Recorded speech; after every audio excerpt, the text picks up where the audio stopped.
வழியில் நடக்கும்படியாய் கர்த்தர் நமக்கு கிருபை தருவாராக. தியானத்திற்காக அந்த வசனத்தை எடுத்துக்கொள்வோம். செப்பனியாவின் புஸ்தகம் 3வது அதிகாரம் 15வது வசனத்தை வாசிப்போம். கர்த்தர் உன் ஆக்கினைகளை அகற்றி, கர்த்தர் உன் ஆக்கினைகளை அகற்றி. ஆண்டவர் ஒன்றை அகற்றுகிறார். எதை அகற்றுகிறார் என்றால் ஆக்கினைகளை அகற்றுகிறார். ஆக்கினை என்று சொல்லும் பொழுது தண்டனை. நம்மீது வர இருந்த தண்டனையை அவர் ஏற்றுக்கொண்டார். நமக்கு வர இருந்த தண்டனை நம்முடைய பாவத்தினால், நம்முடைய சாபத்தினால், நம்முடைய ரோகத்தினால், நம்முடைய பிற துன்பங்களால் வரவேண்டிய அத்தனை தண்டனையும் கிறிஸ்து ஆண்டவர் யார் மீது ஏற்றுக்கொண்டார்? தன் மீது ஏற்றுக்கொண்டார். அவர் மீது ஏற்றுக்கொண்டார். அதனால ஒரு கிறிஸ்தவன் பாவத்திலிருந்து விடுதலை பெறுகிறான், சாபத்திலிருந்து விடுதலை பெறுகிறான், ரோகத்திலிருந்து விடுதலை பெறுகிறான், தரித்திரத்திலிருந்து விடுதலை பெறுகிறான். கஷ்டங்கள், நஷ்டங்கள், நெருக்கங்கள் எல்லாவற்றிலும் இருந்து ஆண்டவர் நம்மை என்ன செய்கிறார்? விடுவிக்கிறார். ஆண்டவர் விடுவிக்காத காரியம் ஒன்றுமே கிடையாது. எல்லாவற்றையும் நம்முடைய ஆண்டவர் அவருக்காக செய்யவில்லை. எல்லாவற்றையும் யாருக்காக செய்தார்? நமக்காகவே செய்தார். அதில் முதல் பகுதி ஆக்கினைகளை அகற்றினார். எதை அகற்றினார்? ஆக்கினைகளை அகற்றி. இரண்டாவது ஒரு காரியம் சொல்லப்பட்டிருக்கிறது. உன் சத்துருக்களை என்ன செய்தார்? விலக்கினார். விலக்கினார்.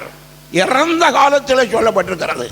இறந்த காலம் என்று சொன்னால் நம்மை விட்டு கடந்து சென்ற காலத்தில் அவர் நம்முடைய சத்துருக்களை என்ன செய்தார்?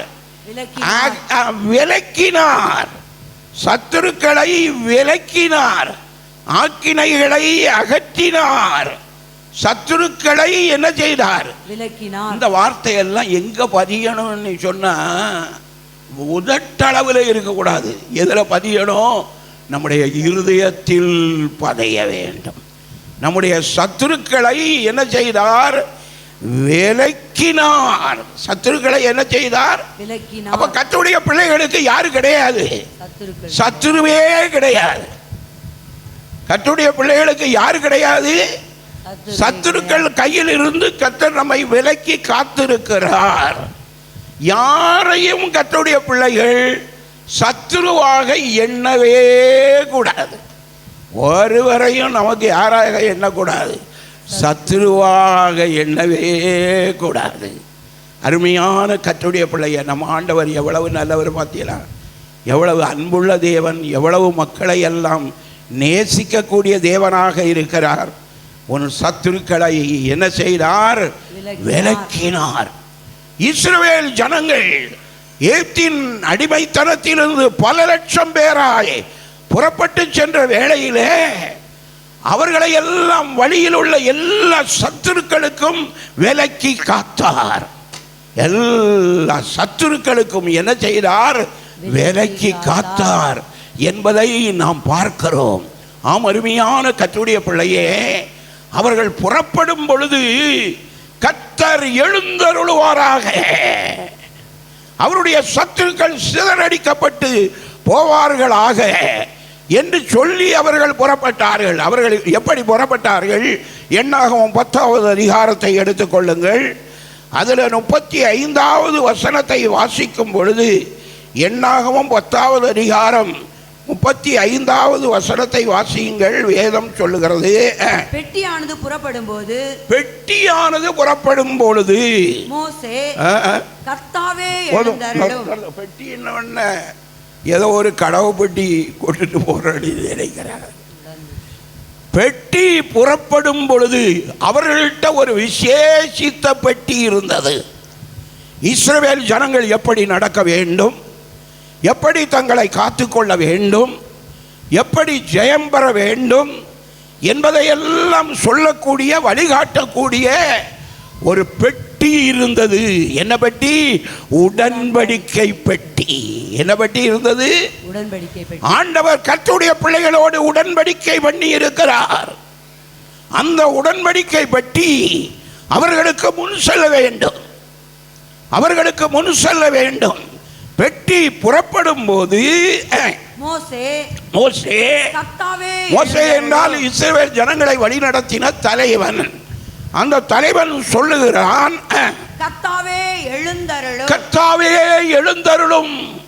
உடன்படிக்கை பெட்டி அவர்களுக்கு முன்னால புறப்படும் பொழுது மோசே ஜனங்கள் எல்லாம் சேர்ந்து சொல்லுவார்கள், கர்த்தாவே என்ன செய்யும்? எழுந்தருளும். கர்த்தாவே என்ன செய்யும்? எழுந்தருளும். உம்முடைய சத்துருக்கள் சிதறடிக்கப்படுவார்கள். உம்முடைய சத்துருக்கள் சிதறடிக்கப்படுவார்களாக. உம்முடைய சத்துருக்கள் எல்லாம் என்னப்படுவார்களாக?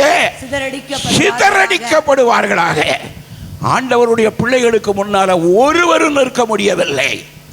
மோசேயினுடைய காலத்திலும் சரி, யோசுவாவினுடைய காலத்திலும் சரி, கர்த்தர் அவர்களுக்கு பெரிய வெற்றியை கொடுத்தார். ஒரே ஒரு இடத்துல அவர்கள் மிகவும் படுதோல்வி அடைந்து விட்டார்கள். கொஞ்சம் பேர் போன போதும் சொன்னாங்க, அந்த ஆயியை வேவு பார்த்து வந்த வேளையில் சொன்னாங்க, ஆயி என்ன சுண்டக்கா பட்டணம், நம்ம 2000-3000 பேர் போன போதும் நம்ம இத்தனை லட்சம் ஜனங்கள், 33 லட்சத்துக்கு மேற்பட்ட ஜனங்களாக நாம புறப்பட்டு செல்லுகிறோம். எல்லாரையும் வருத்தப்படுத்த வேண்டாம். எத்தனை ஆயிரம் பேர் போனா போதும்? 2000 அல்லது எத்தனை ஆயிரம்? 3000 பேர் போனால் போதும். அந்த ஆயியை ஆண்டவர் யாருடைய கையில ஒப்பு கொடுப்பார்? நம்முடைய கையில ஒப்பு கொடுப்பார். ஜெயம் வந்து விட்டது. எவ்வளவு சந்தோஷமான செய்தியை சொன்னார்கள். மோசையும் அதை அப்படியே நம்பிட்டார். நம்பின வேளையில் 2000க்கு கூட ஒரு 1000 சேர்த்து 3000 அனுப்பி அந்த ஆயி பட்டணத்துக்கு நேராக சென்ற வேளையில் இஸ்ரவேல் ஜனங்களுக்கு தோல்வி, படுதோல்வி அடைந்து விட்டார்கள். படுதோல்வி அடைந்து விட்டார்கள். இப்போ யோசுவா முகங்குப்புற விழுந்தான். முகங்குப்புற விழுந்தான். ஆண்டவரே, எங்களுக்கு தோல்வி வந்ததப்பா. அமலேக்கியரை எல்லாம் முறியடித்தோம். 7 ஜாதியாரை முறியடிக்கக்கூடிய நிலையில கர்த்தர் எங்களை நடத்தி கொண்டிருக்கிறீர். ஆனால் ஆயியை பிடிக்க முடியலையே. உம்முடைய மகத்தான நாமத்துக்கு என்ன செய்வீர் அப்படின்னு சொல்லி யோசுவா முகங்குப்புற விழுந்தான். கர்த்தர் சொன்னார், ஏ யோசுவா, நீ ஏண்டா விழுந்து கிடக்கிறா? எழுந்துரு, எழுந்துரு. யோசுவா சொல்லுகிறார், எப்படி எழுந்திருக்க முடியும்? மானம் போயிட்டே. இஸ்ரவேல் ஜனங்களுக்கு முன்னால யாரும் நிற்க முடியாது என்பதாக மார்தட்டி வந்த எங்களுக்கு இப்படிப்பட்ட ஒரு தோல்வி வந்துவிட்டதே என்று சொன்ன பொழுது கர்த்தர் சொன்னார், உங்களுக்குள் பாவம் இருக்கிறது. நீங்கள் உடன்படிக்கையை மீறி இருக்கிறீர்கள். ஆகவே தான் உங்களுக்கு என்ன வந்தது? தோல்வி வந்தது. என்ன பாவம் ஆண்டவரே? ஒரு கள்ளன் உள்ள கிடக்கான். உங்களுக்குள்ள ஒரு யார் இருக்கா? கள்ளன் இருக்கிறான். ஏன்? அவன் அந்த கொள்ளையில முதல் தரமானது ஒரு பொன் பாடம், ஒரு பாபிலோனிய சால்வை, இவைகளையெல்லாம் எடுத்து தன்னுடைய கூடாரத்துக்குள்ள என்ன செய்திருக்கிறான்? ஒளித்து வைத்திருக்கிறான். எல்லாம் பொக்கிஷத்தில் சேர வேண்டியது இருக்க அவன் வஞ்சித்து எடுத்து எதுக்குள்ள வச்சிருக்கிறான்? கூடாரத்துக்குள்ள வைத்திருக்கிறான் என்று சொன்ன வேளையில அவன் யாருன்னு கண்டுபிடிக்கணும். அதனால எல்லாரும் கூடுங்க, எல்லாரும் ஆசரிப்பு கூடாரத்துக்கு வாங்க, சீட்டு போடணும் அப்படின்னு சொல்ற வேளையில எல்லோரும் வந்தார்கள். சீட்டு யாருக்கு பேரில் விழுந்தது? ஆகானுடைய பேரில் விழுந்தது. உடனே மோசே சொல்கிறார், மகனே, நீ என்னப்பா தப்பு செய்தா? அதை ஒத்துக்கடி, சொல்லிடு. உன் நிமித்தமாக எங்களுக்கு என்ன வந்திருக்குது?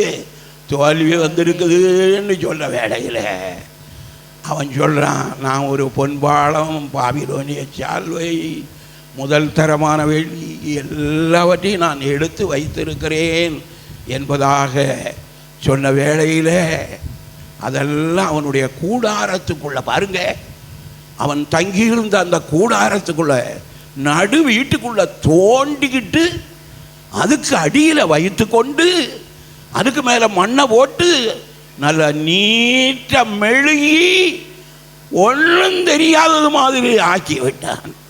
கர்த்தருடைய கண்களுக்கு முன்னாலே எதையும் என்ன செய்ய முடியாது, மறைக்க முடியாது.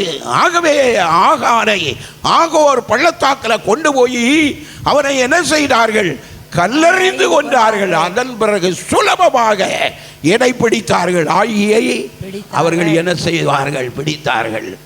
அப்போ இதுவரையிலும் பெரிய பெரிய வெற்றியெல்லாம் வந்தது அல்லவா? இதற்கு காரணம் என்ன? அந்த உடன்படிக்கை பெட்டி போகிற இடமெல்லாம் அவர்களுக்கு எதாக இருந்தது, ஜெயமாக இருந்தது. அதனால தான் எண்ணாகமம் 10வது அதிகாரம் 35வது வசனத்தில் அதை தெளிவாக சொல்லுகிறார். பெட்டிக்கு முன்னாலே உடன்படிக்கை போகும் பொழுது அதுக்கு அர்த்தம் என்னவென்றால், தேவன் அவர்களுக்கு முன்னாலே என்ன செய்கிறார், செல்லுகிறார். தேவனுடைய வார்த்தை செல்லுகிறது, வார்த்தையாகிய தெய்வம் செல்லுகிறார். அந்த 33வது வசனத்திலிருந்து வாசிங்க. 33வது வசனத்திலிருந்து 36வது வசனம் வரையிலும் வாசிங்களா. அவர்கள் கர்த்தருடைய பர்வதத்தை விட்டு 3 நாள் பிரயாணம் போனார்கள். 3 நாள் பிரயாணம் போனார்கள். 3 நாள் பிரயாணத்திலும் கர்த்தருடைய உடன்படிக்கை பெட்டி அவர்களுக்கு இளைப்பாறும் ஸ்தலத்தை தேடி காட்டும்படிக்கு, இளைப்பாறும் ஸ்தலத்தை தேடி காட்டக்கூடியது உடன்படிக்கை பெட்டி. நமக்கும் இளைப்பாறுகின்ற ஒரு ஸ்தலத்தை, நமக்கு ஆறுதல் அளிக்கக்கூடிய, சமாதானம் அளிக்கக்கூடிய ஒரு இடத்தை தரக்கூடியது எதுவென்றால் இந்த உடன்படிக்கையின் வார்த்தைகள் தான் நம்மை தேற்றும், நம்மை ஆற்றும். அன்றைக்கு உடன்படிக்கை பெட்டிக்குள்ள உடன்படிக்கை கற்பலகை இருந்தது. இன்றைக்கு ஆண்டவர் தம்முடைய வேத வார்த்தையின் மூலமாய் அந்த உடன்படிக்கையின் வார்த்தைகளை கர்த்தர் நமக்கு என்ன செய்திருக்கிறார், தந்திருக்கிறார். ஹல்லேலூயா. மறுபடியும் வாசியுங்கள்.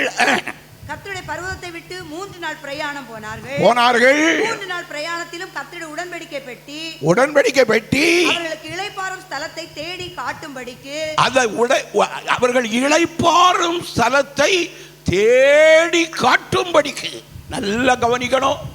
நமக்கு ஆசீர்வாதத்தை தருவதற்குரிய இடத்தை, நாம் ஆசீர்வதிக்கப்படுவதற்குரிய காரியத்தை இந்த உடன்படிக்கை பெட்டி நமக்கு என்ன செய்யும், தேடி காட்டும்.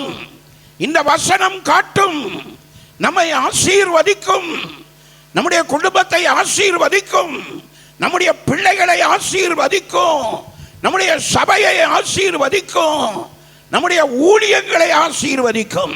எல்லா விதத்திலும் உடன்படிக்கை பெட்டி நமக்கு என்ன காட்டும், வழி காட்டும். ஹல்லேலூயா. இந்த வார்த்தையை நம்புங்கள், இந்த வார்த்தையை ஏற்றுக்கொள்ளுங்கள். இந்த வார்த்தை நம்மை என்ன செய்யும், உயிர்ப்பிக்கும். உயிர்ப்பிக்குமா, உயிர்ப்பிக்காதா? கண்டிப்பா உயிர்ப்பிக்கும், கண்டிப்பா உயிர்ப்பிக்கும். அருமையான கர்த்தருடைய பிள்ளையே, வாசியுங்கள், தொடர்ந்து வாசியுங்கள். அவர்களுக்கு முன் சென்றது. அப்ப இஸ்ரவேல் ஜனங்களுக்கு முன்னால சென்றது என்னது, உடன்படிக்கை பெட்டி. எது முன்னால சென்றது, உடன்படிக்கை பெட்டி. உடன்படிக்கையின் வார்த்தைகள் எங்கு செல்ல வேண்டும், முன் செல்ல வேண்டும். நம்முடைய குடும்பத்தை நடத்துவது உடன்படிக்கையின் வார்த்தை. நம்முடைய குடும்பத்தை நடத்துவது என்ன வார்த்தை, உடன்படிக்கை. நாம கொடுக்க வேண்டியது இந்த உடன்படிக்கையின் வார்த்தைகளுக்கு முக்கியத்துவம் கொடுக்க வேண்டும். இந்த உடன்படிக்கையின் வார்த்தை அவரை போல நம்மை மாற்றும். இயேசுவை போல நம்மை மாற்றுவது எது, இந்த உடன்படிக்கையின் வார்த்தை. வார்த்தையை விடக்கூடாது, வார்த்தையை விடக்கூடாது. வார்த்தை நம்மை உணர்த்தும். நாம் ஒரு தப்பு செய்தோம் என்றால் அந்த வார்த்தை நம்மை என்ன செய்யும், உணர்த்தும். தேவ பிள்ளையே, அந்த தப்பை உணரும்படியாக செய்து அதன் பிறகு அதிலிருந்து ஒரு விடுதலை கிடைக்கும்படியாய் செய்யும். இந்த இஸ்ரவேல் ஜனங்களுக்கு முன்னால உடன்படிக்கை பெட்டி முன் சென்றது. தொடர்ந்து வாசியுங்கள். அவர்கள் பாளையத்திலிருந்து பிரயாணம் போகிற போது, அவர்கள் பாளையத்திலிருந்து, அவர்கள் தங்கி இருந்த இடத்துக்கு பேரு பாளையம், அந்த பாளையத்திலிருந்து பிரயாணம் போகிற போது கர்த்தருடைய மேகம் பகலில் அவர்கள் மேல் தங்கி. நல்ல கவனிங்க, அவர்கள் பாளையத்திலிருந்து புறப்படும் பொழுது கர்த்தருடைய மேகம், என்ன மேகம்? பகல்ல என்ன ஸ்தம்பம்? மேக ஸ்தம்பம். ஏனென்றால் தம்முடைய பிள்ளைகள் மீது எது படக்கூடாது? வெயில் படக்கூடாது, வெயில் படக்கூடாது. வட இந்தியாவில் எத்தனை பேர் இந்த வெயிலுக்கு செத்தாங்க தெரியுமா? சுருண்டு சுருண்டு விழுந்து சாவுதான். என்னெல்லாம் நடந்தது? யாராலையாவது, எந்த அரசாங்கத்திலேயாவது அந்த வெயில்ல இருந்து விடுதலை தர முடிந்ததா? வீட்டை விட்டு வெளியே வராதங்கடி தானே சொல்லிச்சு. அன்னைக்கு இஸ்ரவேல் ஜனங்கள் வீட்டை விட்டு வெளியே வராதுங்கடி கர்த்தர் சொன்னார? சொல்லல. புறப்பட்டு போங்கள், உங்களுக்கு மேலாக என்ன செல்லும்? மேக ஸ்தம்பம். என்ன ஸ்தம்பம்? மேக ஸ்தம்பம். ஜில்லுன்னு இருக்கும். பிரயாணம் போகிற வேளையில ஜாலியா இருக்கும். என்ன மகிழ்ச்சி!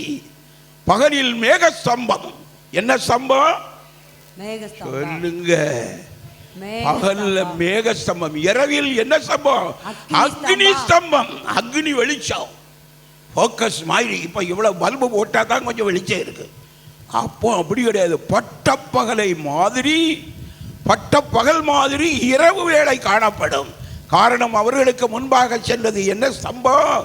அக்னி ஸ்தம்பம். இரவில் அக்னி ஸ்தம்பம், பகல்ல மேக ஸ்தம்பம். இவைகள் மூலமாய் நடத்தினது யாரு? ஆண்டவராகிய இயேசு. ஆண்டவர் தான் அப்படி நடத்தினார். நம்மை நடத்துவார், நம்முடைய குடும்பத்தை நடத்துவார், நம்முடைய பிள்ளைகளை நடத்துவார். ஒரு குடும்பத்தினுடைய ஆசீர்வாதம் யாருடைய கையில் இருக்கிறது என்றால் எம்பெருமான் இயேசுவின் இடத்தில் இருக்கிறது. அவரை நம்புகிறவன், கர்த்தரை நம்புகிறவன் செழிப்பான். கர்த்தரை நம்புகிறவனுக்கு திட்ட நம்பிக்கை உண்டு. அவன் பிள்ளைகளுக்கு அடைக்கலம் கிடைக்கும். அவன் பிள்ளைகளுக்கு என்ன கிடைக்கும் சொல்லுங்க? அடைக்கலம் கிடைக்கும். என்ன கிடைக்கும்? அடைக்கலம் கிடைக்கும். நான் கர்த்தரை நம்பினால் என் பிள்ளைகளுக்கு அடைக்கலத்தை கொடுக்கிறவர் யாரு? கர்த்தர் கொடுப்பார். நீங்க நம்பினால் உங்களுடைய பிள்ளைகளுக்கு கர்த்தர் என்ன கொடுப்பார்? அடைக்கலம் கொடுப்பார். சத்துருக்கள் நிற்க முடியாது, பிசாசினுடைய கிரியை நிற்காது. நம்ம குடும்பங்களை விட்டு இந்த நாட்கள்ல சத்துரு வாழ சுருட்டிட்டு ஓடணும். என்ன செய்யணும்? ஓடணும். எதை சுருட்டிட்டு ஓடணும்? சாது இயேசுதாசன் காஞ்சி ரோடு கிருபாசனம் ஸ்தாபனத்தை உருவாக்கிற காஞ்சி ரோடு சாது ஒரு தெற்றையில் கன்வென்ஷன் நடத்தினார். நாங்கள் 1-2 பேர் அவரை பார்க்கறதுக்காண்டி போகிறோம். அவர் ரொம்ப ஜாலியாக எங்கிட்ட ரொம்ப அன்பாக இருப்பார். அவரை பார்க்கறதுக்காண்டி போய் அவர்கிட்ட போய் ஒரு ஜெபம் பண்ணிட்டு வரலாம் அப்படின்னு சொன்ன வேளையில் சொன்னாங்க, இப்போ தெற்றையில் கன்வென்ஷன் நடக்கிறது, அந்த இடத்துல சாது இருக்கிறாரு, இங்கே இல்லைன்ட்டாங்க. உடனே அந்தால தெட்டைக்கு போனோம். தெட்டைக்கு போய் அங்கே பார்த்த வேளையில் அவருக்கு பிரசங்கத்தில் என்ன ரொம்ப உற்சாகப்படுத்தியது, சத்தான் இருக்கிறானே, அவன் வாளை முறுக்கி கொண்டு வருகிறான். ஆண்டவர் வாளை முறுக்கி கொண்டு வருகிறவனை முருக வைத்து தெற்றையை விட்டு என்ன செய்கிறார்? அதோ துரத்துகிறார். அதோ என்ன செய்கிறார்? ஜனங்கள் அந்த வார்த்தையை அப்படியே உணர்ந்தார். ஜனங்கள் அந்த வார்த்தையை அப்படியே என்ன செய்தார்கள்? அவர் ஒரு பெரிய பரிசுத்தவான். அவரை போல ஒரு பெரிய பரிசுத்தவான அந்த நாட்களில் பார்க்க முடியல.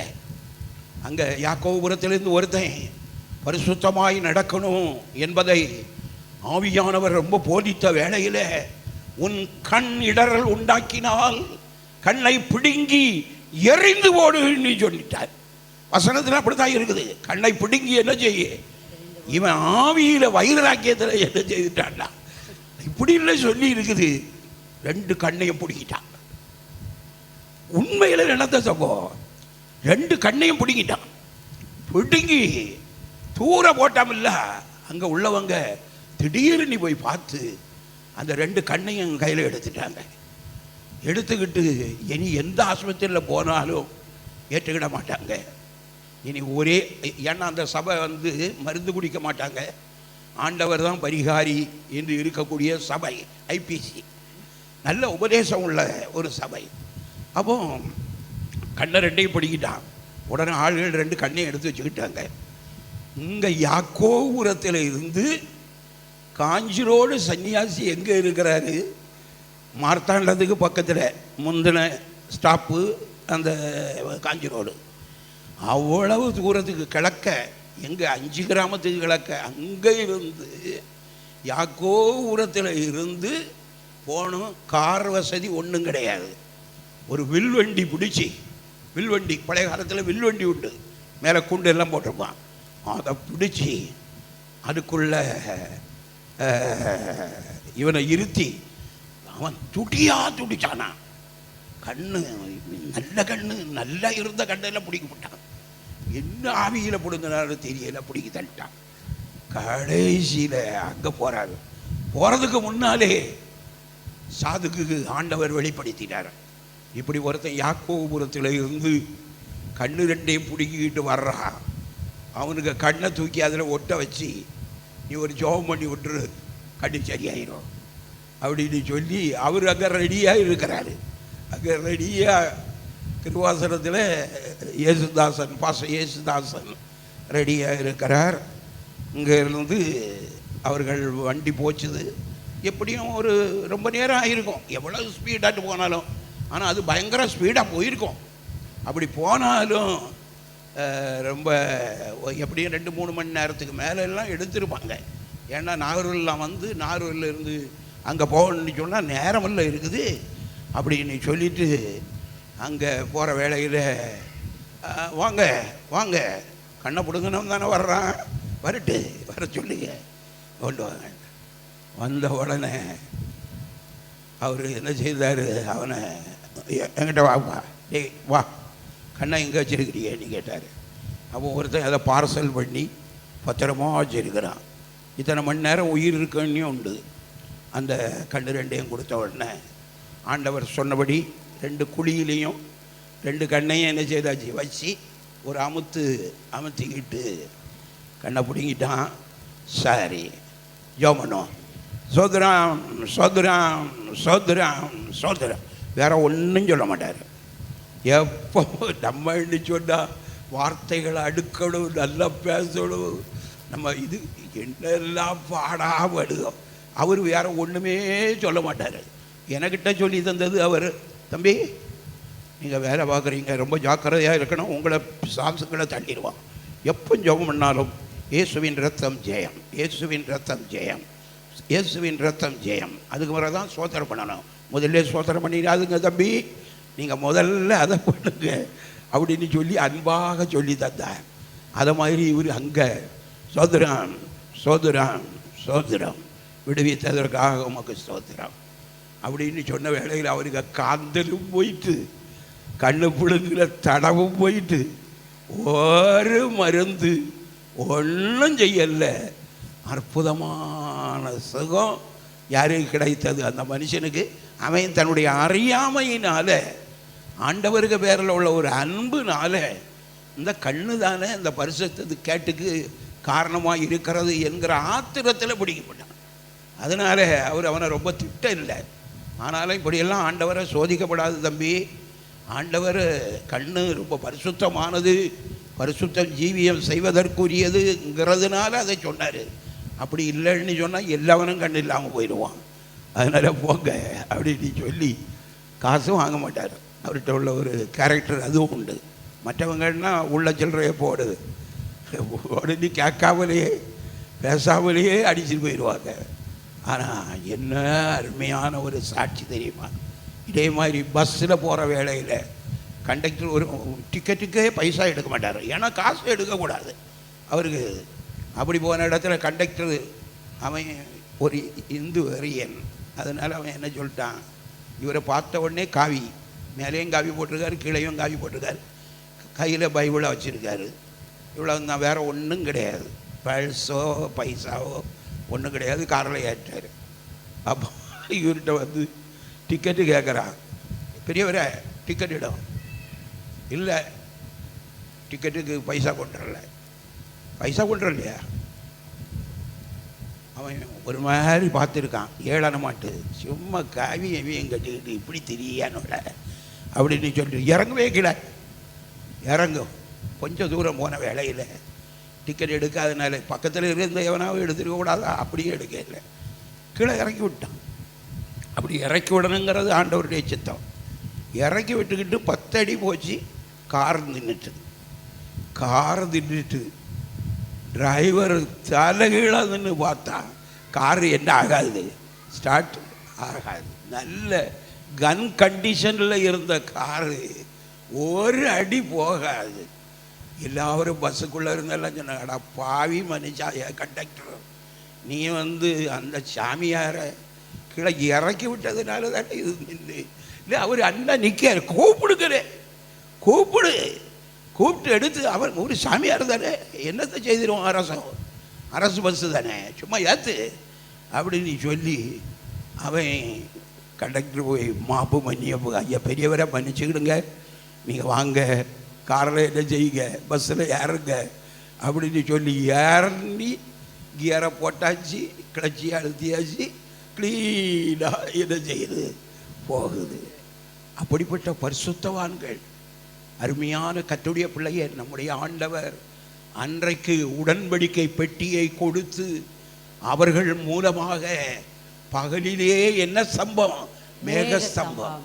இப்படி இந்தியாவில் இன்னைக்கு ஒரு பரிசுத்தவானையும் அந்த அளவுக்கு அந்த வெப்பத்தை மாற்றுவதற்கு ஒருத்தரும் இல்லையே. எல்லாம் மேலே போட்டிருக்க டபோலி வெளியும் தலையோடு போட்டுக்கிட்டு தானே சாலையில் போனது நம்ம டிவியில் பார்த்தோம். எவ்வளவு சங்கடமான ஒரு நிலை பார்த்தீங்களா? அந்த இயற்கையை யாராலும் என்ன செய்ய முடியாது, மாற்ற முடியாது. கர்த்தரால் எல்லாவற்றையும் அவர் மாற்றுவார். அதனால தான் வேதம் சொல்கிறது, பகல்ல என்ன ஸ்தம்பம், மேக ஸ்தம்பம், நிழல்ல அருமையான நிழல்ல. இரவுல என்ன ஸ்தம்பம், அக்னி ஸ்தம்பம். குளிரெல்லாம் மாறி வெற்றி நடை போடும்படியாக சென்றது என்பதாக பார்க்கிறோம். மறுபடியும் அந்த வசனத்தை வாசிங்க. அவர்கள் பாளையத்திலிருந்து பிரயாணம் போகிற போது கர்த்தருடைய மேகம் பகலில் அவர்கள் மேல் தங்கி இருந்தது. பெட்டியாந்து புறப்படும் போது மோசே கர்த்தாவே எழுந்தருளும். மோசே சொல்லுகிறார், கர்த்தாவே எழுந்தருளும். கர்த்தாவே என்ன செய்யும், எழுந்தருளும். நாமும் கர்த்தர்கிட்ட கேட்கணும். நாம ஒன்றுக்கு புறப்படும் பொழுது ஆண்டவரை நோக்கி நாம் கேட்க வேண்டிய கேள்வி, கர்த்தாவே என்ன செய்யும், எழுந்தருளும். எழுந்தருளும்னா கர்த்தர் எழும்புவார். ஆமா, நம்முடைய ஆண்டவர் எழுந்தருளுகிற தேவன்.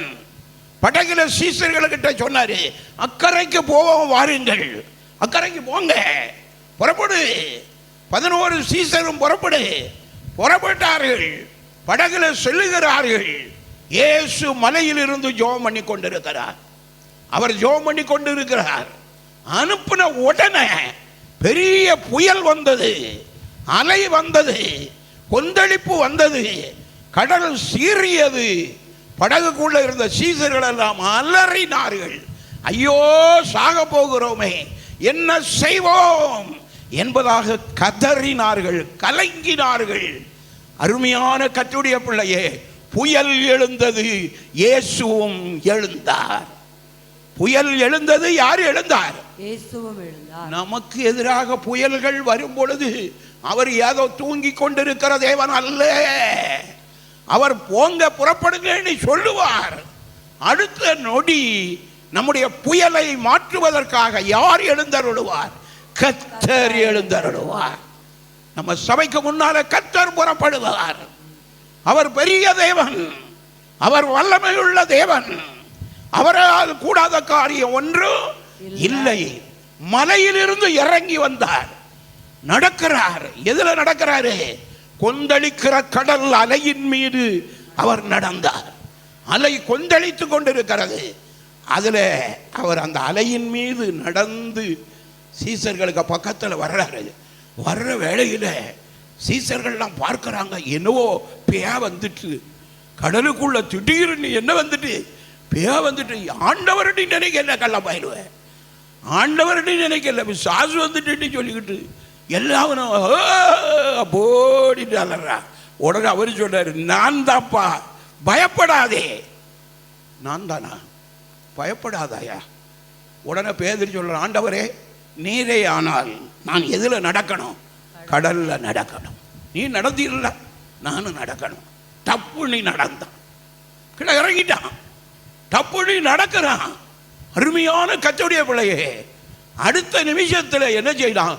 சூழ்நிலைகளை பார்த்தான். கொந்தளிக்கிற கடல் அலையை பார்த்தான், காற்றை பார்த்தான். மேலே எழும்பி 60 அடி உயரத்தில் அலை பொங்கி வருகிறது. இதை பார்த்தான். டபக்குனிட்டு உள்ள போறான். உடனே ஆண்டவர், அற்ப விசுவாசியே ஏன் பயப்பட்டாய்? கொண்டடா கையை. டக்குனி தூக்கினார். அவனை கொண்டு படகளை ஏற்றினார். ஆண்டவரே மன்னிக்கணும்பா, மன்னிக்கணுமா. கடலையும் காற்றையும் அதட்டுகிற கர்த்தர் யாரோடு இருக்கிறார்? நம்மோடு இருக்கிறார். நமக்கு சத்ருவாக எந்த கடல் வந்தாலும், எந்த கொந்தளிப்பு வந்தாலும், இந்த மாதத்தில் கர்த்தர் யாரோடு இருப்பார்? நம்மோடு கூட இருப்பார். கைவிடுவாரா? கைவிடவே மாட்டார், கைவிடவே மாட்டார். அவர் யாரோடு இருந்து நடத்துவார். அதுக்கு பிறகு அவரும் உள்ளே ஏறினார். கொந்தளிப்பு நின்றது, அலை அடங்கியது, காற்று நிறுத்தப்பட்டது. அவர்கள் அக்கறைக்கு சென்று சேரும் வரையிலும் அருமையான அமைதலான சூழ்நிலையை என் ஆண்டவர் கட்டளையிட்டார். தேவப்பிள்ளையே, உங்களுடைய வாழ்க்கையில் கொந்தளிப்பு இருக்கிறதோ, கவலையோடு வந்திருக்கிறீர்களோ, நான் இனி என்ன செய்வேன்?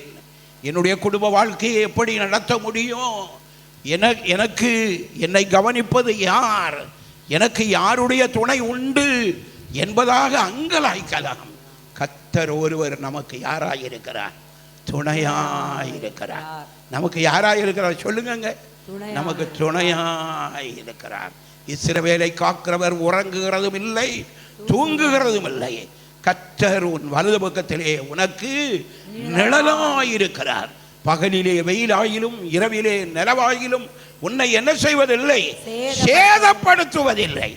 நமக்கு ஒரு சேதமும் வராதபடி கர்த்தர் நம்மை காப்பார். வாசிங்க, தொடர்ந்து வாசிங்க. கர்த்தாவே எழுந்தருளும், கர்த்தாவே எழுந்தருளும். சத்துருக்கள் சிதறடிக்கப்படுவார்களாக. சத்துருக்கள் என்ன செய்வார்களாக? சிதறடிக்கப்படுவார்களாக. சத்துருக்களை எல்லாம் சிதறடிப்பார். சத்துருக்களை எல்லாம் என்ன செய்வார்? சிதறடிப்பார். சத்துருக்கள் சிதறடிக்கப்படுவார்களாக. உம்மை பகைக்கிறவர்கள் உமக்கு முன்பாக ஓடி போவார்களாக என்பான். உம்மை என்ன செய்கிறவர்கள்? பகைக்கிறவர்கள். அருமையான கர்த்தருடைய பிள்ளையே, உம்மை பகைக்கிறவர்கள் உமக்கு முன்பாக என்ன செய்வார்களாக? ஓடி போவார்களாக. கர்த்தருடைய பிள்ளைகளை யாரும் பகைக்க முடியாது. அதுக்காண்டி பகைக்க முடியாதபடி சத்துருவை நொறுக்கும் அடியும் உடையும் சொல்லவே கூடாது. ஆண்டவர் என்ன சொல்லி கொடுத்தார் மலை பிரசங்கத்தில்? உங்கள் சத்துருக்களை சிநேகியுங்கள், சபிக்கிறவர்களை சொல்லுங்க, நிந்திக்கிறவர்களுக்காக துன்பப்படுத்துகிறவர்களுக்காக ஜெபம் பண்ணுங்கள். ஆண்டவர் ஒரு இடத்திலேயாவது நீ சத்துருவை சபிக்கணும், அவர்களை கெடுக்கணும், அவர்களுக்கு எதிராக நீ எழும்பணும் என்று சொல்லவே இல்லை. சத்துருக்களை சிநேகியுங்கள், சபிக்கிறவர்களை ஆசீர்வதியுங்கள், நிந்திக்கிறவர்களுக்காக துன்பப்படுத்துகிறவர்களுக்காக ஜெபம் பண்ணுங்கள். அப்படி செய்யும் பொழுது நீங்கள் பரலோகத்தில் இருக்கிற பிதாவுக்கு நீங்கள் யாராயிருப்பீர்கள்?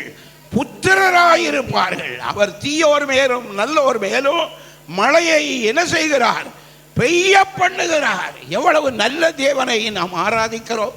பிறருக்கு தீமையே செய்யக்கூடாது, தீமையே செய்யக்கூடாது. அவர்களை ஆசீர்வதியும் என்பதாகத்தான் ஜெபம் பண்ண வேண்டும். அதுக்கு பிறகு அவருக்கே பாடு, அவருக்கே பாடு. எதற்காக சொல்லுகிறேன் என்றால், உடன்படிக்கை பெட்டி புறப்படும் பொழுது இப்படித்தான் அவர்கள் என்ன செய்வார்கள்? சொல்லுவார்கள். இப்படித்தான் என்ன செய்வார்கள்? சொல்லுவார்கள். இதில் நிறைய காரியம் பேச வேண்டியது இருக்குது. மற்ற வேலைகளுக்காக நான் வைக்கிறேன். ஒரே ஒரு பாயிண்டை உங்களுக்கு நினைப்பூட்டுகிறேன். ஆண்டவர் என்ன செய்கிறவர் என்பதை பற்றி நாம் பார்க்கும் பொழுது ஆண்டவர் நமக்கு சத்துரு யார், அதைத்தான் நம்ம இன்றைக்கு ஒரே ஒரு காரியத்தை தியானித்து நிறைவு செய்ய போகின்றேன். கர்த்தருடைய பிள்ளைகள் தியானிப்போம். மத்தேயு சுவிசேஷம் 10வது அதிகாரம். ஆண்டவருடைய பிள்ளைகளாகிய நமக்கு வரக்கூடிய சத்துரு யார்? 10வது அதிகாரம் 36வது வசனத்தை நாம் பார்க்கும் பொழுது அங்கு கர்த்தருடைய வேதம் தெளிவாய் சொல்லுகிறது. மத்தேயு சுவிசேஷம் 10வது அதிகாரம் 36வது வசனத்தை வாசியுங்கள். ஒரு மனுஷனுக்கு சத்துருக்கள். ஒரு மனுஷனுக்கு யாரு சத்துருக்கள்? சத்துருக்கள். ஒரு மனுஷனுக்கு சத்துருக்கள் அவன் வீட்டாரே. தொலைச்சு போட்டாரு. ஓக்கப்பா, முதலாவது சத்துரு எங்கதான் இருக்கா? எங்கதான் இருக்கா? வீட்டுக்குள்ளதான் இருக்கிறான். ஒரு மனுஷனுக்கு சத்துருக்கள் அவன் யாரு? வீட்டாரே. வீட்டாரே. இந்த காரியத்தில் கர்த்தருடைய பிள்ளைகள் ஜெயம் எடுப்பார்கள் என்றால், அருமையான கர்த்தருடைய பிள்ளையே, நம்முடைய குடும்பத்தை உயர்த்துவார், நம்முடைய பிள்ளைகளை உயர்த்துவார், நமக்குண்டான எல்லாவற்றையும் கர்த்தர் என்ன செய்வார்? உயர்த்துவார். உனக்கு சத்துரு யாரு? உன் வீட்டாரே. நம்முடைய வீட்டில் உள்ளவர்களுக்கு நம்ம யாராய் மாறக்கூடாது?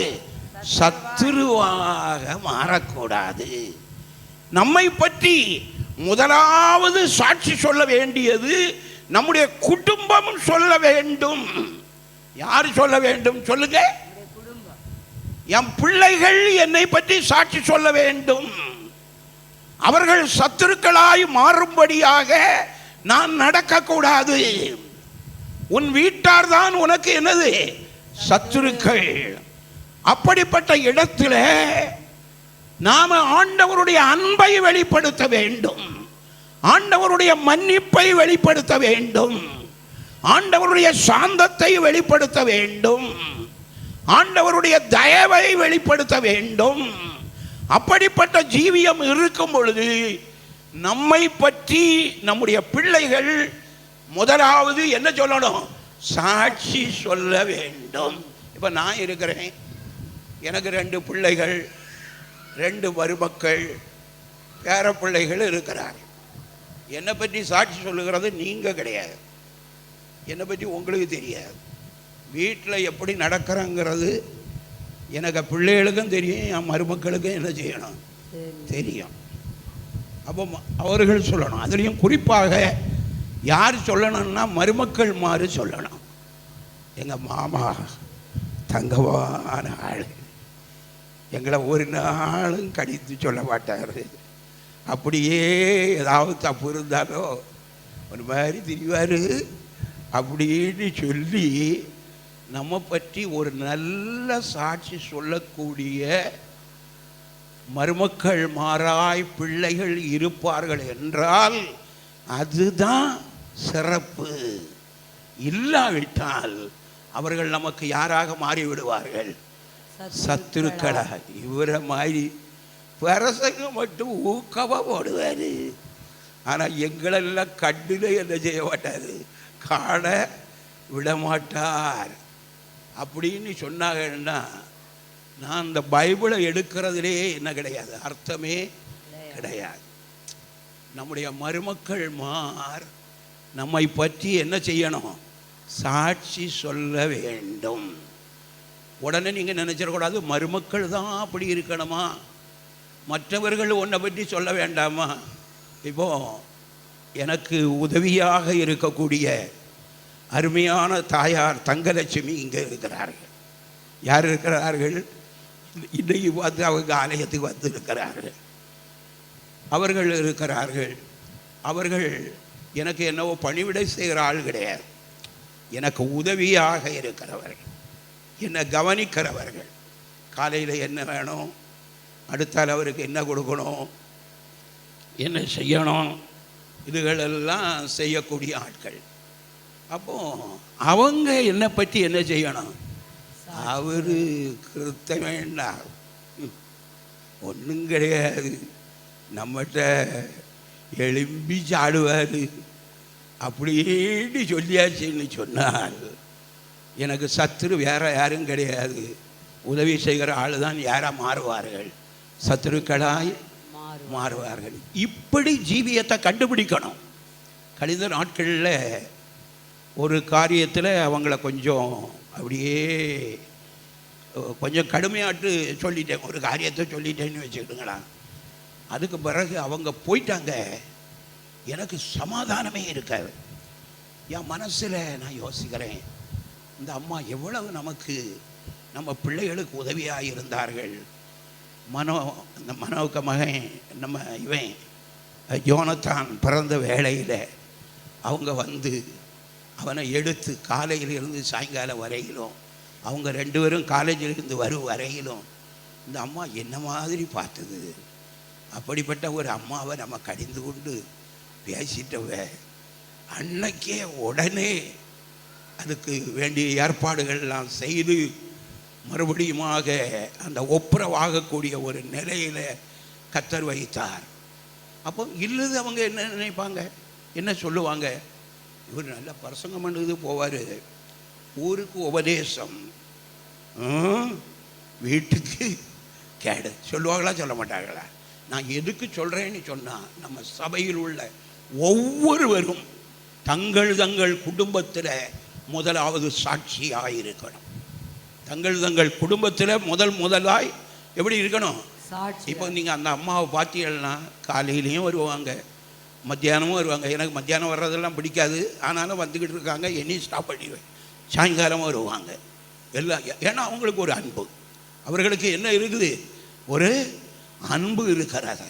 அப்போ நம்ம வாழ்க்கையில் மிக முக்கியமான காரியம் என்னவென்றால், அருமையான கர்த்தருடைய பிள்ளையே, ஆண்டவர் சொன்னது போல நம்ம வீட்டார் நமக்கு சத்துருக்களாக இருந்தாலும் நம்முடைய ஜீவியத்தின் மூலமாய் அவர்கள் நம்மை நேசிக்கும்படியாய், நம்மை பற்றி சாட்சி சொல்லும்படியாய். நான் சில வேளைகளில் யோசிப்பேன், நம்மெல்லாம் செத்து போனாலும் நம்ம பிள்ளைகள் வேற யாரும் ஒரு பிரசங்கியாரோ இவரோ சாட்சி சொல்ல வேண்டாம். நம்ம மருமக்கள் மாறு சொல்லணும் 4 வார்த்தை. எங்கள் மாமா எங்களை நல்லா நேசிப்பார்கள், ஒரு ஆலயம் தள்ளி நின்று என்ன செய்ய மாட்டாங்க, சொல்லவே மாட்டார்கள் என்று சொல்லக்கூடிய விதத்தில் நடக்கணும். இன்றைக்கி நிறைய குடும்பங்கள் பிரிந்து போகிறது. கல்யாணம் ரொம்ப சிறப்பாக நடக்கும், சம்பளம் ஏகப்பட்ட சம்பளம், லட்சக்கணக்கான ரூபாய்கள் சம்பளம் வாங்குவார்கள். ஆனால் ஒரு பிரிவினை வந்து கணவன் வேறாக மனைவி வேறாக அவர்கள் பிரிந்து இருக்கிறார்கள். இல்லது புருஷ வீட்டில் சண்டை போட்டுக்கிட்டு எங்கே வந்து இருந்துக்கிடுவாங்க, தாயார் வீட்டில் வந்து என்ன செய்வாங்க, இருந்துக்கிடுவாங்க. இதற்கு காரணம் என்ன தெரியுமா? அருமையான கர்த்தருடைய பிள்ளையே, விட்டு கொடுக்காத ஜீவியம், விட்டு கொடுக்காத ஜீவியம். அந்த வேளையில் விட்டு கொடுக்க முடியாது. அவங்க செய்தது மற்றவங்க செய்தது தப்பாக தான் இருக்கும். இருந்தாலும் உள்ளத்தில் ஆண்டவரே இவர்களை மாற்றும், நான் உம்முடைய பிள்ளை, நீர் சத்துருக்களை சிநேகியுங்கள், சபிக்கிறவர்களை ஆசீர்வதியுங்கள், நிந்திக்கிறவர்களுக்காக துன்பப்படுத்துகிறவர்களுக்காக ஜெபம் பண்ணுங்கள் என்பதாக நீ சொல்லி இருக்கிறீர். அவர்களுக்காக நான் ஜெபம் பண்ணுகிறேன். அவருடைய ஜீவியத்தை என்ன செய்யும்? மாற்றும். சில ஆளுகள்லாம் முரட்டுத்தனமாக இருப்பாங்க. கடைசி நாட்களில் ஒரு குடும்பத்திலிருந்து பேசிக்கிட்டு இருக்கிற வேளையில் அந்த சகோதரனுடைய அந்த பிடிவாதங்களை பார்க்கும் பொழுது நமக்கு கஷ்டமாக தான் இருக்கும். ஆனாலும் நாம் அதில் தாழ்ந்து போக வேண்டும், விட்டு கொடுக்க வேண்டும். அந்த பகைமை உணர்வு என்பது இருக்கக்கூடாது, அற்பமாய் எண்ணுவது இருக்கக்கூடாது. சிலரெல்லாம் நமக்கு உதவி செய்கிற ஆளுங்கிறத மறந்து ஏதோ வேலைக்காரி மாதிரி அப்படி நினச்சிட்டு அப்படியெல்லாம் பேசவே கூடாது. அருமையான கர்த்தருடைய பிள்ளையை நேசிக்கிற ஒரு சுபாவம் இருக்கும் பொழுது அந்த குடும்பத்தில் தேவன் இருப்பார், அந்த குடும்பத்தை தேவன் காப்பார். அதனால தான் சொல்லி இருக்குது. மற்றபடி நம்ம வீட்டார் தான் நமக்கு சத்துருவாட்டா இருக்காங்க இல்லை. அப்படி இருந்தாலும் அதை மாற்றக்கூடிய நிலையில நம்முடைய ஜீவியம் என்ன செய்ய வேண்டும்? காணப்பட வேண்டும். அதற்கு விட்டு கொடுக்கிற தன்மை என்ன செய்யணும்? புதுசாக வந்த பிள்ளைகளுக்கு இந்த பிராக்டிஸ் இருக்காது. கர்த்தருடைய பிள்ளைகளுக்கு, நம்முடைய சபையில் உள்ள பிள்ளைகளுக்கெல்லாம் அந்த குடும்பத்தில் போய் சேர்ந்து இருக்கிறார்கள். அவர்கள் சேர்ந்த இடத்துல எவ்வளவு விட்டு கொடுக்கணுமோ அவ்வளவு விட்டு கொடுக்கணுமோ.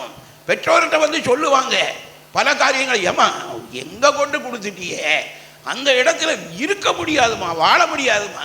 ஏய், வாழுகிறதெல்லாம் தாழுகிறதெல்லாம் கர்த்தருடைய கையில் இருக்குது. ஒப்புக்கொடு, நீ தாழ்மையோடு நட, ஆண்டவர் உன்னோடு இருப்பார், உன்னை உயர்த்துவார், உன்னை காப்பார், உன்னை நடத்துவார் என்பதாக சொல்லிக் கொடுக்கணுமே ஒழிய மூஞ்சியை திருப்பிக்கிட்டு இஷ்டத்துக்கு நடக்கிறவர்களாக எனக்கு காணாது என்று ஒருவரும் பேசவே கூடாது. இன்றைக்கு நான் இவர்களெல்லாம் வச்சுக்கிட்டு தான் நம்ம குடும்ப நிலையை சொல்லி இருக்கிறேன். அருமையான கர்த்தருடைய பிள்ளையை கர்த்தருடைய வழியில் நடக்கணும். அதனால வேதம் என்ன சொல்லுகிறது என்றால், முதல் சத்துரு யாரு? உன் வீட்டாரை. இனி பல சத்துருக்கள் வேதத்தில் சொல்லப்பட்டிருக்கிறது. தொடர்ந்து நாம் இதை செய்தியை கேட்க போகிறோம். கர்த்தர் நம்மை ஆசீர்வதிப்பார். ஜெபிப்போம். ஆண்டவரே, உமக்கு ஸ்தோத்திரம். இந்த மத்தியான வேளையில் எங்களை ஒப்புக் கொடுக்கிறோம். எங்களுடைய சபையை கர்த்தர் பரிசுத்தப்படுத்தும். எங்களுடைய சபையை கர்த்தர் பரிசுத்தப்படுத்தும். எங்களுடைய குடும்பங்களை கர்த்தர் பரிசுத்தப்படுத்தும். ஆண்டவரே, எங்களுக்கு அன்பானவர்களை சுத்திகரியும். உம்முடைய வழியில் நடத்தும் ஐயா, நடத்தும் ஐயா, நடத்தும் ஐயா. விட்டு கொடுக்கக்கூடிய சுபாவத்தை கர்த்தர் தாரும் ஐயா. மன்னிக்கக்கூடிய இருதயத்தை கர்த்தர் தாரும் ஐயா. தன்னை போல மற்றவர்களை நேசிக்கக்கூடிய இருதயத்தை கர்த்தர் தாரும், கர்த்தர் தாரும், கர்த்தர் தாரும். உம்முடைய பிள்ளைகளை ஆசீர்வதியும். உம்முடைய பிள்ளைகளோடு கர்த்தருடைய கரம் இருக்கணும் ஐயா. நான் தான் பெரியவன், நான் தான் பெரியவள், நான் தான் அதிகாரம் உள்ளாள். வானளாவ அதிகாரம் உள்ளவர்களை போல நாங்கள் பேசாதபடிக்கு ஆண்டவரே, நாங்கள் ஒன்றுமில்லை, நாங்கள் ஒன்றுமில்லை, நாங்கள் ஒன்றுமில்லை, அப்பிரயோஜனமானவர்கள், அப்பிரயோஜனமானவர்கள், செய்ய வேண்டிய கடமையை மாத்திரம் செய்தோம் என்பதாக சொல்லி மற்றவருடைய அன்பை பெறும்படியாய் கர்த்தர் கிருபை செய்யும் ஐயா. உம்முடைய தெய்வீக சுபாவங்கள் எங்களில் வெளிப்படட்டும், எங்களில் வெளிப்படட்டும், எங்களில் வெளிப்படட்டும். எங்களுக்கு தந்த அருமையான குடும்பத்துக்காக, அருமையான பிள்ளைகளுக்காக உமக்கு ஸ்தோத்திரம். மாதிரிகளாய் கர்த்தர் மாற்றும். ஒவ்வொரு குடும்பத்தையும் மாற்றும், ஒவ்வொரு குடும்பத்தையும் உயர்த்தும். ஆசீர்வதியும் ஐயா. கர்த்தர் உன் ஆக்கினைகளை அகற்றி உன் சத்துருக்களை விலக்கினார், உன் சத்துருக்களை விலக்கினார். இஸ்ரவேல் ராஜாவாகிய கர்த்தர் உன் நடுவில் இருக்கிறார். இனி தீங்கை காணாது இருப்பாய். இனி தீங்கு உனக்கு கிடையாது. இப்படிப்பட்ட ஜீவியத்தை நீ காத்துக்கொண்டால், குடும்ப சமாதானத்தை காத்துக்கொண்டால், அற்பமாய் எண்ணாதபடி நீ நடந்து கொண்டாய் என்றால், தாழ்மையோடு காணப்படுவாய் என்றால் கர்த்தர் உன்னை உயர்த்துவார். ஆண்டவரே, இறங்கோ. இந்த குறைவை மன்னியும் ஐயா, இந்த குறைவை மன்னியும் ஐயா. முதலாவது எங்களுடைய வீட்டிலே எங்களுக்கு யாரும் சத்துருக்களாய் இருக்க கூடாது. மற்றவர்களை நேசிக்கக்கூடிய ஒரு ஜீவியத்தை கர்த்தர் தாரும் ஐயா, தாரும் ஐயா. கணவன் மனைவியை நேசிக்க வேண்டும், விட்டு கொடுக்க வேண்டும். மனைவி கணவனை நேசிக்க வேண்டும், விட்டு கொடுக்க வேண்டும். ஆண்டவரே, பெற்றோர் பிள்ளைகளை நேசிக்க வேண்டும். பிள்ளைகள் பெற்றோருக்கு கனத்தை கொடுக்க வேண்டும். ஆண்டவரே, ஒருவருக்கொருவர் மன்னித்து, ஒருவருக்கொருவர் மன்னிப்பை கேட்டு மறந்து உம்முடைய வழிகளில் நடக்க கர்த்தர் கிருபை செய்யும். உன் சத்துருக்களை விலக்கினார், உன் சத்துருக்களை விலக்கினார், உன் சத்துருக்களை விலக்கினார். கர்த்தருடைய கரம் கூட இருந்து நடத்தணும். ஆண்டவரே, உமக்கு ஸ்தோத்திரம், உமக்கு ஸ்தோத்திரம், உமக்கு ஸ்தோத்திரம். கிருபை நிறைந்த நல்ல ஆண்டவரே, இந்த நல்ல மத்தியான வேளைக்காய் நன்றியோடு நாங்கள் உம்மை ஸ்தோத்தரிக்கிறோம். கர்த்தர் உன் ஆக்கினைகளை அகற்றி உன் சத்துருக்களை விலக்கினார். இஸ்ரவேலின் ராஜாவாகிய கர்த்தர் உன் நடுவில் இருக்கிறார். இனி தீங்கை காணாதிருப்பாய், இனி தீங்கை காணாதிருப்பாய். இனி எங்களுக்கு தீங்கே கிடையாது. ஆண்டவருடைய தெய்வீக அன்பு எங்களுடைய குடும்பத்தில் வெளிப்பட வேண்டும், விட்டு கொடுக்க வேண்டும், தாழ்ந்து போக வேண்டும், அன்பு பாராட்ட வேண்டும். எல்லா சூழ்நிலையிலும் மற்றவர்களை கனம் பண்ண வேண்டும். அப்படிப்பட்டவர்களாய் ஜீவிக்க கர்த்தர் கிருபை தாரும். நான் என்கிற சிந்தையை அறவே எங்களை விட்டு எடுத்து போடும் ஐயா, எடுத்து போடும். இந்த சபை உம்மை போல மாற வேண்டும், உம்முடைய வழியில் நடக்க வேண்டும். திருக்கரத்தில் ஒப்பு கொடுக்கிறேன் ஆண்டவரே. தொடர்ந்து இந்த நாளில் நடக்கிற எல்லா ஊழியங்களையும் கர்த்தர் ஆசீர்வதியும். வியாதிப்பட்ட துன்பப்பட்ட உம்முடைய பிள்ளைகளுக்கு விடுதலை தாரும். திருக்கரத்தில் தாழ்த்தி ஒப்பு கொடுக்கிறேன். சகல துதிகன மகிமை அனைத்து உமக்கே செலுத்துகிறோம். மீட்பர் மூல ஜெபம் நல்ல பிதாவே, ஆமீன் ஆமீன். என் ஆத்துமாவே என் முழு உள்ளமே அவருடைய பரிசுத்த நாமத்தை ஸ்தோத்திரி. என் ஆத்துமாவே கர்த்தரை ஸ்தோத்திரி. அவர் செய்த சகல உபகாரங்களையும் மறவாதே. ஆமீன் ஆமீன். கர்த்தர் உன்னை ஆசீர்வதித்து உன்னை காக்க கடவர். கர்த்தர் தம்முடைய முகத்தை உன்மேல் பிரகாசிக்க பண்ணி உன்மேல் கிருபையாயிருக்க கடவர். கர்த்தர் தம்முடைய முகத்தை உன்மேல் பிரசன்னமாக்கி உனக்கு சமாதானம் கட்டளையிட கடவர். நம்முடைய கர்த்தராகிய இயேசு கிறிஸ்துவினுடைய கிருபையும் பிதாவாகிய தேவனுடைய அன்பும் பரிசுத்தாவியானுடைய ஐக்கியமும் சிநேகமும் பாதுகாப்பும் நடத்துதலும் இன்று வென்றுமான சதா காலங்களிலும் நம் அனைவரோடும் கூட இருப்பதாக. ஆமீன் ஆமீன். துதி கனம் மகிமையுமக்கே ஓ எல்லாமுமே, ஓ எல்லாமுமே. துதி கனம் மகிமையுமக்கே ஓ நீரே ராஜாவே. அல்லேலூயா. ஸ்தோத்திரம் ஸ்தோத்திரம் ஸ்தோத்திரமே மிக ஸ்தோத்திரம் ஸ்தோத்திரம் ஸ்தோத்திரம் ஓரே ராஜாவே.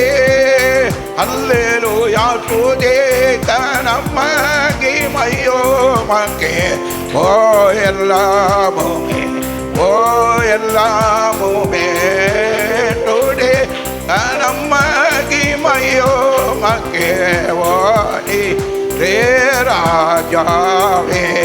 ஹல்லேலூயா ஹல்லேலூயா ஹல்லேலூயா. எல்லாருக்கும் ஸ்தோத்திரம். கர்த்தர் நம்மை ஆசீர்வதிப்பார்.